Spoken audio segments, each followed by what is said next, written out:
بسم اللہ الرحمن الرحیم۔ السلام علیکم دوستو، پاک ٹیلنٹ 92 میں خوش آمدید۔ ایک مہینہ پہلے ہم نے آپ کو بتایا تھا کہ تحریک لبیک پاکستان کے مقابلے میں طاہر القادری کو لانچ کیا جائے گا، اور آج الحمدللہ ہماری جو بات ہے وہ سچ ثابت ہوئی۔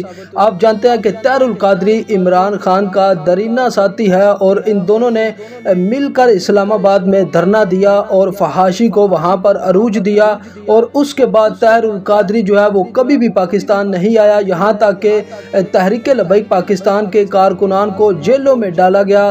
آپ جانتے ہیں کہ طاہر القادری بھی خود کو اہل سنت کہتا ہے، لیکن اس کا کوئی بھی مذمتی بیان نہیں آیا، اور نہ ہی عمران خان پر اس نے کبھی بھی تنقید کی ہے۔ اور اب عمران خان نے جو اپنی سیاسی چال ہے وہ چل دی ہے، اور طاہر القادری کو پاکستان میں لایا جا رہا ہے، اور سیاست میں جو ہے وہ انٹری کرنے جا رہا ہے طاہر القادری، اور تحریک لبیک پاکستان کے خلاف جو حکومت کا بہت بڑا جو ہے وہ کھیل سامنے آ رہا ہے۔ تو جیسے جیسے اپڈیٹ ملتی رہے گی آپ کے ساتھ شیئر کرتے رہیں گے۔ چینل کو سبسکرائب کریں۔ اللہ حافظ۔